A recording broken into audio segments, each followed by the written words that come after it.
বাংলাদেশ নিয়ে আমাদের একটা আবেগ অনুভূতি রয়েছে। পশ্চিমবঙ্গের অনেকেরই মনে হয় সেটা আছে, কিন্তু বাংলাদেশ এরকম হয়ে যাবে আমরা কোনোদিনও ভাবিনি। ইমোশনাল কন্ট্যাক্টটা ভেঙে যাওয়াতে খুব কষ্ট পেয়েছি। তারপর যা সব কথাবার্তা শুনছি, টিভিতে দেখছি, যে যা পারছে কথাবার্তা বলছে।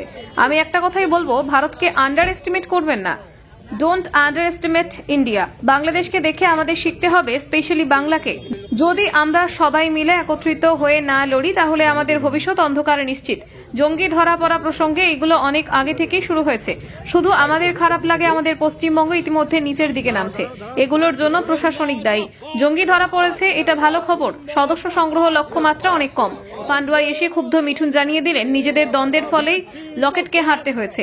সদস্য সংগ্রহ অভিযান চলছে বিজেপির। হুগলি সাংগঠনিক জেলায় সদস্য সংগ্রহের লক্ষ্যমাত্রা ছিল 3 লক্ষ, কিন্তু এখনো পর্যন্ত 51,000 সদস্য করতে পেরেছে জেলা নেতৃত্ব। সক্রিয় সদস্যের ক্ষেত্রে অনেকটাই খামতি রয়ে গেছে। সক্রিয় সদস্য সংগ্রহ করার কথা ছিল 3,000, সেখানে 363 জন মোটে সক্রিয় সদস্য রয়েছেন। এই তথ্য দেখে ক্ষুব্ধ মহাগুরু। পান্ডুয়ায় সদস্যতা অভিযানের কর্মশালায় এসে তিনি কর্মীদের জানান, আমি বসের নির্দেশে এসেছি, বসকে কি জবাব দেব। মিঠুন কর্মীদের উদ্দেশ্যে বলেন, কি জোশ দেখলাম, মালা পরানো ধুম লেগে গেল। এর আগেও দেখেছি, ভাবলাম কিছু হবে, কিন্তু কিছু হয় না। আমাকে ডেকে আনবেন, আমি মুড়ি গুড় খেয়ে প্রচার করব, তার রেজাল্ট হবে জিতে যাওয়া সিট হার। কি লজ্জা! আমি কথা দিয়েছিলাম তাই এসেছি, না হলে পার্টিকে সময় দিয়ে কি লাভ। আমি প্রধানমন্ত্রীকে কথা দিয়েছি। আমাকে কি না অফার করেছেন প্রধানমন্ত্রী। আমার বিশ্বাস পার্টি শক্তিশালী হলে সব হবে। বস আমাকে বলে রেখেছেন, নো মার্সি। যারা কাজ করবে না তাদেরকে সরে যেতে হবে। এত জায়গায় ঘুরে এলাম, সব জায়গায় কি জিততে পেরেছি? না, কারণ আমরা সব জায়গায় কাজ করতে পারিনি। দলীয় কর্মীরাও মিঠুনের কাছে অভিযোগ জানান, দলের সমন্বয়ের অভাব রয়েছে। বর্তমানে 10% কর্মী সক্রিয়ভাবে কাজ করে। পরে এই বিষয়ে মিঠুনকে প্রশ্ন করা হলে তিনি বলেন, আগে সব ফেক মেম্বারশিপ ছিল, এখন যেগুলো হচ্ছে সেগুলো সঠিক। এখানে যতগুলো বিধানসভা আমি দেখেছি সবগুলোতেই জেতা আছে, কিন্তু আমরা জিততে পারিনি। এটা একমাত্র কারণ নিজেদের মধ্যে দ্বন্দ্ব বা গোষ্ঠীদ্বন্দ্ব, যেটা খুব দুঃখের খবর। যদি সবাই কাজ করতো তাহলে লকেটকে হারতে হতো না। এখানে গোষ্ঠীদ্বন্দ্ব কাজ করেছে। গোষ্ঠীদ্বন্দ্বের কথা যদিও মানতে চাননি হুগলি জেলার সভাপতি তুষার মজুমদার। তার মতে কয়েকজন হয়তো নিষ্ক্রিয় ছিল, তবে সবাই দলের কথা ভেবে লড়াই করেছে। সমন্বয় যদি না থাকতো তাহলে আমাদের সদস্য 51,000 হতো না। আগে খাতায় লিখে মিস কল দিয়ে সদস্য হতো, এখন মোবাইলে রেজিস্টার করাতে হচ্ছে। টেকনিক্যাল কারণে সমস্যা হচ্ছে। আরেকটু পুশ করলে আমরা টার্গেটে পৌঁছে যাবো। কিছুটা তো কম রয়েছে এখনো, যে আপনাদের লক্ষ্যমাত্রা রয়েছে তার থেকে অনেকটা না, কিছুটা থাকবে। আমরা একটা এক্সপেকটেশন ধরেই ছিলাম, সেখানে অব্দি পৌঁছে গেছি, এটা পৌঁছে যাবো। বাংলাদেশ নিয়ে কি বলবেন? এই যে তিরমাকু এখনো জামিন হয়নি। আমি একটা কথা বলি, দেখুন আমরা এখানে বোধে আছি বা পূর্ব পশ্চিমবাংলায়, পশ্চিমবাংলার বাইরে ইনডাইরেক্টলি ডাইরেক্টলি আমাদের একটা ইমোশনাল কন্ট্যাক্ট ছিল বাংলাদেশের সাথে, সবারই। আমার মনে হয় বেশি সংখ্যক লোকের বাংলাদেশের সাথে একটা সম্পর্ক ছিল, কিন্তু বাংলাদেশ এরকম হয়ে যাবে কোনোদিন ভাবে। ইমোশনাল কন্ট্যাক্টটা ভেঙে যাওয়াতে কষ্ট পেয়েছি। কিন্তু বাংলাদেশ এরকম হয়ে যাবে কখনো ভাবিনি। তারপরে যা সব কথাবার্তা শুনছি, টিভিতে দেখছি, যে যা পাচ্ছে তাই বলছে। খালি এক লাইন বলতে চাই, do not under estimate India. ভারতকে আন্ডার এস্টিমেট করবেন না। আর তৃতীয়, বাংলাদেশকে দেখে শিখতে হবে আমাদের, স্পেশালি আমাদের বাংলাকে শিখতে হবে। আর যদি আমরা সবাই মিলে একত্রিত হয়ে এটা না লড়ি, তাহলে আমাদের ভবিষ্যৎ অন্ধকার সুনিশ্চিত।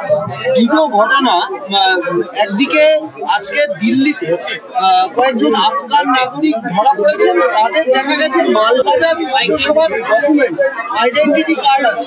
আবার আরেকদিকে এই রাজ্য থেকে, মুর্শিদাবাদ থেকে জঙ্গি গ্রেপ্তার হচ্ছে, বাংলাদেশের জঙ্গি সংগঠনের জঙ্গি গ্রেপ্তার হচ্ছে।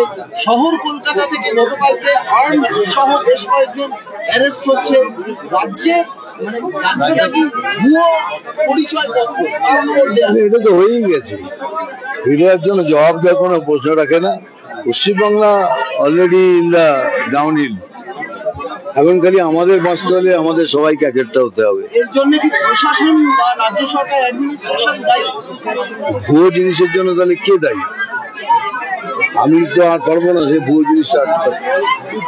রাজ্য প্রশাসনিক, রাজ্য পুলিশই বলছে যে নর্থ বেঙ্গলের যে চিকেন নেক রয়েছে সেখানে বসে এই নাশকতা চালানোর ছক কষেছিল যে জঙ্গি ধরা পড়েছে, কি বলবেন? রাজ্য তো ইয়েই করছে, গোয়েন্দা দপ্তরই করছে। ভাই এ আর কি বলবো, ধরা পড়েছে তো, গুড নিউজ। আর এর আগে আমি কি করতে পারি, কি বলতে পারি, আমাদের তো সে পাওয়ার নেই।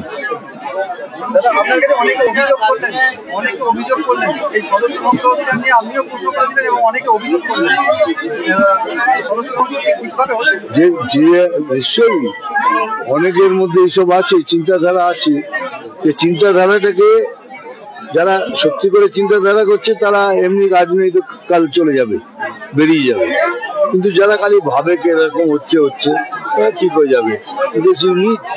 somebody to speak to, যেমন আমি কথা বললাম, it will happen, সব পার্টিতে হয়, এখানে হচ্ছে। লোকসভা ভোটে হেরে কি হ্যাঁ, অনেকে জেলা সভাপতি বা জেলা নেতৃত্বের বিরুদ্ধে একটা অভিযোগ জানাচ্ছিলেন সেখান থেকে। দেখুন, অভিযোগ যদি না জানেন তাহলে আপনি শোধরাবেন কি করে? যতক্ষণ না আপনি বলবেন তাহলে শোধরাবেন কি করে? How you going to change? এটা দরকার, খুব ভালো। আমি তো এরকমই করি, আমি ওপেন টক। কিন্তু আপনি তো বসকে কথা দিয়েছেন, আমি যা কথা দিয়েছি কি নো মার্সি, মানে যাকে দেখবো কাজ করছে না আমার কোনো ইমোশনই নেই, তুলে ফেলে দেবো।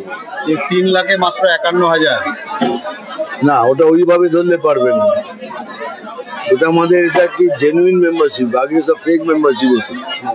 ফেক মেম্বারশিপ হলে এখন 5 লাখ হয়ে যেত, ওটাকে 3 দিয়ে গুণ করুন, দেখবেন 1.5 লক্ষ হয়ে গেছে। দাদা, এই হুগলি লোকসভাটা যেটা ছিল বিজেপির কর্মীরা কাজ করেনি বলেই কি হুগলি লোকসভাকে আবার কি এখানে আর কোনো, যতগুলো আমি দেখেছি, যতগুলো বিধানসভা আছে, যেখানে যেখানে সব কটা বিধানসভাতেই জেতা আছে, কিন্তু কিছু কিছু জায়গায় কিছু ভোটের জন্য লোকে ভেঙে গেল। আর এটা একমাত্র কারণ এই এক আর দুজনের মধ্যে কি বলে ওটাকে, দ্বন্দ্ব, গোষ্ঠীদ্বন্দ্ব, যেটা ভেরি ভেরি স্যাড নিউজ। 2026-এ কি হচ্ছে? 2026 সন্তান তো রিলিজ করেছে কালকে, অনেক জায়গায় আমার আগে দেখো, বলছে দারুণ হয়েছে, দেখে দেবো। ভালো হয়েছে, কিন্তু হল নিয়ে তো একটা সমস্যা রয়েছে। কালকে আমাদের রাজ্যের স্বরাষ্ট্রমন্ত্রী এলো, আজকে আপনি ক্যাম্পেইন শুরু করলেন, এটা কি নতুন কি? না না, এটা একদম নতুন না, আমার ডেট আগে থেকে ফিক্স ছিল, কিন্তু সরাসরি আয়েশা আলমের রিপোর্ট, বেঙ্গল আনলিমিটেড। রয়েছে আরো খবর, আর এই খবরের আপডেট পেতে আপনারা সাবস্ক্রাইব করুন এই চ্যানেলটিকে।